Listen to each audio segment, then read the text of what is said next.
I never believed in ghosts, not until that night. It was just another evening, the kind where shadows stretch long and the air feels thick with unspoken secrets. I found myself wandering through the old Whitmore estate, a place rumored to be haunted. They say the spirits of the family still linger, trapped in the walls of their crumbling home. As I stepped inside, the door creaked like a warning. Dust motes danced in the faint light, and the air was heavy with the scent of decay.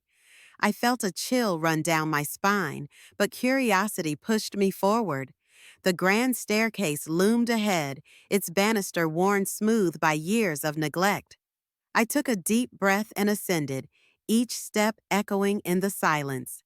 On the second floor, I stumbled upon a room with faded wallpaper peeling at the edges. A child's laughter echoed softly, sending shivers through me. I turned, half expecting to see a little girl playing with a doll, but the room was empty. Just as I was about to dismiss it as my imagination, I caught a glimpse of something in the corner of my eye, a fleeting shadow darting past the doorway. Heart racing, I followed it, drawn deeper into the house. The air grew colder and the atmosphere thickened. I entered what appeared to be a nursery, filled with old toys and a rocking chair that swayed gently, as if someone had just left it. I could almost hear the whispers of the past, the echoes of laughter and sorrow intertwining. Suddenly, the door slammed shut behind me. Panic surged through my veins. I rushed to the handle, but it wouldn't budge.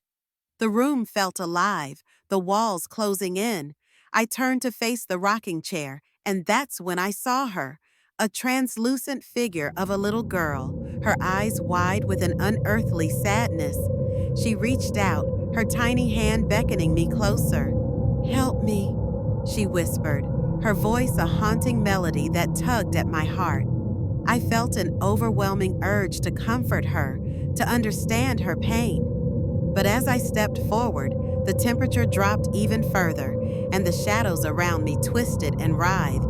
The room began to spin, and I realized I was not alone. The spirits of the house were awakening, their sorrow and anger palpable. I stumbled back, my breath quickening.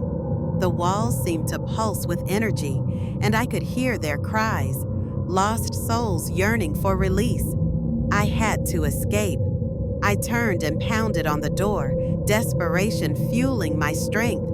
Just as I felt the grip of icy fingers on my shoulder, the door swung open and I bolted into the hallway. I ran, my heart pounding in my chest, the whispers chasing me down the corridor. I could feel their presence, their longing for connection, but I couldn't stop. I burst through the front door and into the night, gasping for air. The moon hung high, casting an eerie glow over the estate. As I looked back, the windows flickered with ghostly light, and I knew I had disturbed something that should have remained undisturbed. The Whitmore estate stood silent once more, but I could still hear the echoes of the little girl's plea in my mind. I had escaped, but I would never forget the haunting call of the lost souls, forever trapped in their dark, forgotten home. I can feel the darkness creeping in, wrapping around me like a shroud. It's a strange sensation, this transformation. I was once a man with dreams and laughter, but now I'm something else entirely. The moon hangs high, casting its silver glow on the forest floor, illuminating the path I tread. Each step is a reminder of what I've lost and what I've become. I run through the trees, the night air thick with the scent of damp earth and fear. The thrill of the hunt pulses through my veins. I stalk the shadows, my senses heightened, every rustle in the underbrush igniting a primal instinct. They don't see me coming. They never do. I've become the predator, and they are the prey. I catch a glimpse of my reflection in a still pond, the water rippling with the weight of my existence. The face staring back is unrecognizable. Gone are the soft features of the man I once was. In their place, a monstrous visage, eyes glowing with an insatiable hunger. I can't escape this reality. I am trapped between two worlds, a grotesque hybrid of humanity and beast. Flashes of my past invade my mind, laughter echoing in the streets, the warmth of a loved one's embrace. But those memories are fading, like mist in the morning sun. I see the townspeople, their faces twisted in fear, vanishing one by one. I can almost hear their screams, feel their terror as I leave my mark. Claw marks etched into their doors, a warning of what lurks in the night. The full moon rises higher, illuminating the path to Bray Road. I stand there, a silhouette against the night sky, the air thick with tension. I can feel the weight of their fear, the anticipation of what's to come.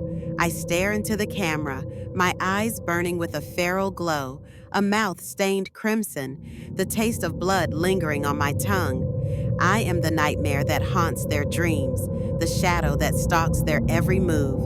And as the thunder rumbles in the distance, I realize the truth.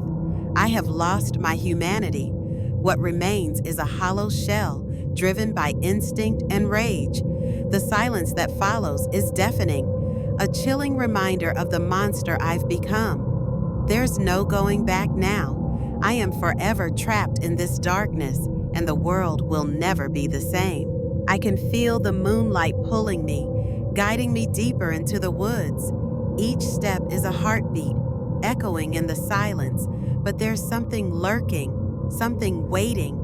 The trees whisper secrets, their branches clawing at the night sky, and I can't shake the feeling that I'm not alone. Suddenly, a sharp pain shoots through my hands. I look down. Claws are sprouting from my fingertips, twisting and curling like they belong to something else, something primal. Panic surges through me, but I can't stop running. Blood fills my mouth, metallic and warm, as I stumble over roots and rocks. I can't remember how I got here, but the urge to flee is overwhelming. Visions flash before my eyes, fragments of a hidden den buried beneath the earth. I see photos, snapshots of my life, but they're distorted, twisted. I'm in every one, yet I don't recognize myself. Who is that staring back at me? The ground feels alive, pulsating with a dark energy, and I'm drawn to it, compelled to uncover its secrets. Then everything shifts. I wake up gasping for breath, the taste of iron still lingering on my tongue. My hands are caked with dirt, and I can't shake the feeling that something has changed. I glance at the mirror. Blood-stained teeth reflect back at me, a grotesque reminder of what I've done. Outside, the neighborhood is eerily quiet. The neighbors are missing, their homes dark and lifeless. Shadows flicker across the windows, darting just out of sight, teasing me with their presence. I can't help but feel their eyes on me, watching, waiting. I turn to the walls of my room and my heart races. Drawings appear, scrawled in a frenzy. Phrases like, "Now you hunt," etched into the paint, taunting me. I can't escape this madness.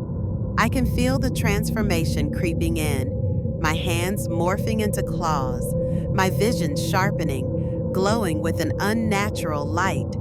Every flicker of movement sends chills down my spine. I'm losing control, slipping into something darker. The urge to hunt is intoxicating, a primal instinct clawing its way to the surface. I'm terrified of what I might become, yet there's a part of me that craves it, that longs to embrace the monster within. What have I done? What have I become? The woods are calling me back, and I can't resist. The hunt is on, and I'm not sure if the hunter or the hunted.